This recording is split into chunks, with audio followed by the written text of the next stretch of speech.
You want to support Roland Martin Unfiltered? Be sure to join our Bring the Funk fan club. Every dollar that you give to us supports our daily digital show. There's only one daily digital show out here that keeps it black and keep it real as Roland Martin Unfiltered. Support the Roland Martin Unfiltered daily digital show by going to RolandMartinUnfiltered.com. You can make this possible. Given what's happening, the chaos and, of course, with the international pandemic, it's more important for students to stay connected. Even in that testimony, you heard even Senator Rand Paul talk about what's happening with students. Research confirms that students are more engaged and learn more when the curriculum is relevant, timely, and connected to issues that young people care about. Some examples of schools engaging their students despite all the chaos and uncertainty with unique podcast projects that allow them to dig into their learning and create something they can share with the world. Joining me right now is Dina Ross. She's founding education advisor and teacher at New Harmony High, and Christian Martinez, dean of students at Latitude 37.8 High. First of all, glad to have both of you. What specific challenges have you had to endure during this pandemic with trying to navigate educating students? I'm happy to jump in. Thank you for having me here. Much love and appreciation. Hope everybody's safe. One of the biggest challenges that we are facing, and it's not new to us. I mean, this has been happening for a while. COVID-19 is just showing the inequalities around the U.S. when it comes down to low-income communities. But one of the challenges is connecting with the parents. To be fully transparent, there's still parents who are out there working, right? I live in East Oakland. I'm an East Oakland native. So knowing that families have been navigating this space and just knowing that they are still going to work and there's no one supervising students at home, just making that connection every day and being consistent is what's keeping this afloat. Yeah, definitely. I think making the connections with the parents, but I think more importantly here in New Orleans, dealing with trauma, students are losing family members, they're losing friends, they're losing neighbors, and having to be very wary of how we throw education and assignments at them when they're dealing with real world consequences of COVID-19. And so when you talk about being creative, okay, so how do you do that when you still don't really have that direct connection with the student? I mean, so first of all, they have to log on. So you got to know that they're there, and so how do you make that work? How have the two of you? How has it worked out with both of you? Yeah, I think the most important thing is really giving students the chance to have their voice heard in what they want to be doing.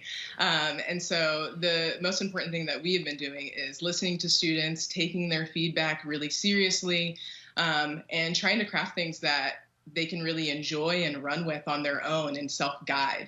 And that has led to a lot of buy-in for us at New Harmony. For us here at Latitude High, we wake up every morning at around 8:30.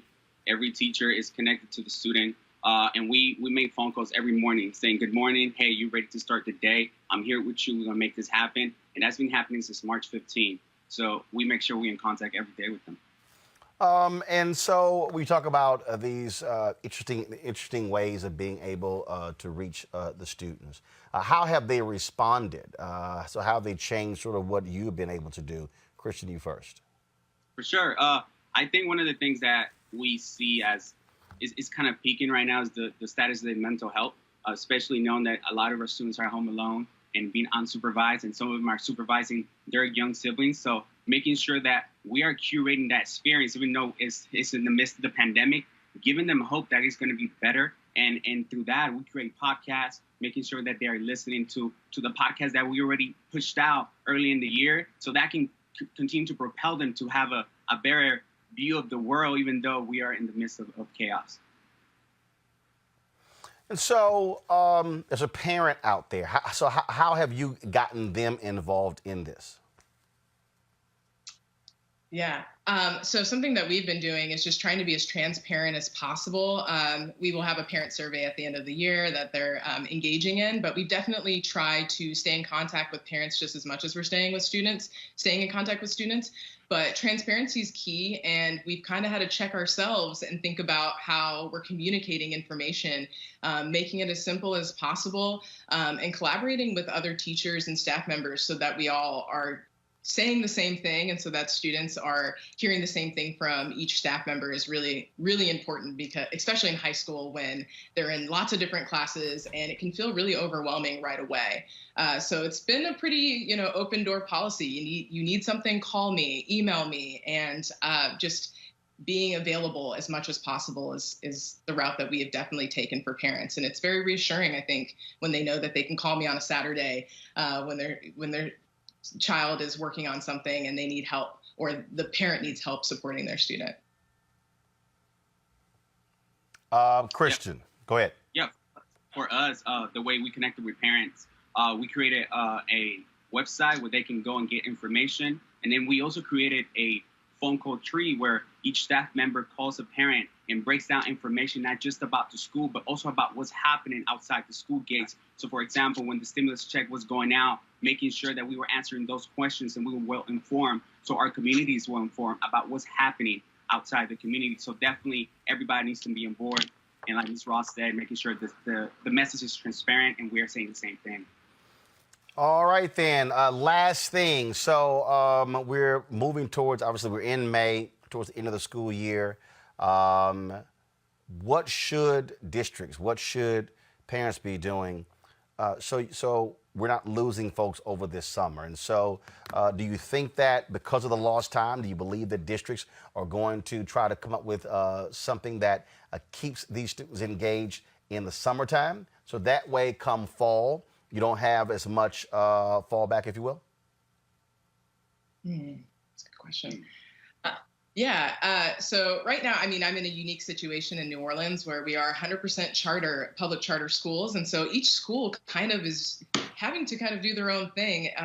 So from what our standpoint at New Harmony, I know that we'll stay connected with students throughout the summer. That's just a big component of our school model. But right now, I haven't heard anything from the district around requiring classes or any type of assignments over the summer. I really feel like summertime is for us to come together, reflect, and think about what the fall is going to look like so we can be as successful as possible, given that we don't know what's going to happen come August.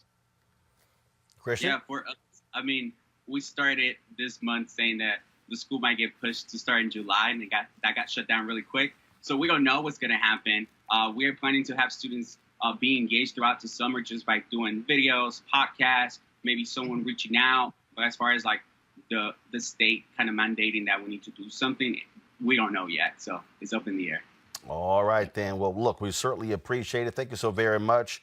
We are looking forward, of course, on Saturday when President Barack Obama, LeBron James, and others will participate in the national commencement, high school 2020 commencement. We're going to be live streaming it on this platform, but also, of course, it'll be on major networks as well. And so that's a huge deal. So we certainly want to thank the folks at XQ America for being partners with us to make this possible. So thank you so very much to the both of you. Thanks a lot. Thank you. Thanks for having us. Every single night, we've got some of the top black experts. You're not going to see them on cable news or broadcast news because you swear black people aren't experts when it comes to this health crisis. That's why we have this show and why we do what we do every day on Roland Martin Unfiltered. Joining us right now is retired General Russell Honore, the nation's first black Surgeon General, Dr. Joycelyn Elders. John Hope Bryant, he is the founder of Operation Hope. Senator Kamala Harris of California, Dr. Sadrina Calder, retired General Lloyd Austin, Congresswoman Karen Bass, Commissioner Omari Hardick, Bureau President in Brooklyn, Eric Adams, Dr. Joseph Graves, America's Wealth Coach, Deborah Owens, Dr. Corey Abear, Patal Saul, Howard University student, Pastor Jamal Bryant, Dr. Christy McDowell, Benja Ajilore, senior economist at the Center for American Progress, Gilda Daniels, again, author of the book, The Crisis of Voter Suppression in America. 4 stars, General Kip Ward. Dr. Oliver Brooks is president of the National Medical Association, president of the American Medical Association, Dr. Patrice Harris. Joby Benjamin, Dr. Alexia Gaffney, infectious disease specialist. Dr. Georges Benjamin, executive director of the American Public Health Association. Malcolm Nance, family medicine physician, Dr. Jen Caudle. Dr. Tashaka Cunningham, a molecular biologist. Kat Stafford, she's a national race and ethnicity reporter for the Associated Press. Dr. Wayne A.I. Frederick, who is the president of Howard University. Congresswoman Yvette Clarke from the state of New York. William Spriggs, AFL-CIO economist. Andrea James, Executive Director of the National Council for Incarcerated and Formerly Incarcerated Women and Girls. All right, let's go to Capitol Hill. Congressman Gregory Meeks, Congresswoman Eddie Breeze Johnson of Texas, Congresswoman Barbara Lee, Minnesota Senator Amy Klobuchar, mental health clinician Jamie Singletary, Prince George's County State's Attorney Aisha Brayboy, as well as Dylan Hayrie, ACLU Justice Division Strategist. Dr. Cindy Duke, she is a virologist. Principal Steve Perry of Capitol Prep. Health and Wellness Specialist Dr. Yolandra Hancock. Desmond Meade, President of the Florida Rights Restoration Coalition. Cliff Albright, who is the co-founder of Black Voters Matter. Michael Harriot with The Root. Mina McWhorter, founder of Love by the Hand. Dr. Julianne Malveaux, economist, president, Emerita Bennett College. Coroner Michael Fowler is the mayor of Atlanta. Keisha Lance Bottoms, mental health therapist Suzette Clark. Justin Gibney, attorney and political strategist, and Bishop Vincent Matthews Jr. Dr. Suzette McKinney, CEO and executive director of the Illinois Medical District. Dr. Leon Madugal, president-elect of the National Medical Association. Jana Bailey, mayor of Moss Point, Mississippi. Mario King. We're going to keep driving this thing to make sure our people are fully aware, safe, protected from coronavirus. You're getting the top medical experts, the top business experts, top political experts, top religious experts, because that's why we do what we do. Unapologetically and unfiltered. Ain't nobody else in the black media space doing what we do. Watch Roland Martin Unfiltered daily at 6 p.m. Eastern on YouTube, Facebook, or Periscope, or go to RolandMartinUnfiltered.com. Support the Roland Martin Unfiltered Daily Digital Show by going to RolandMartinUnfiltered.com. Our goal is to get 20,000 of our fans contributing $50 each for the whole year. You can make this possible. RolandMartinUnfiltered.com.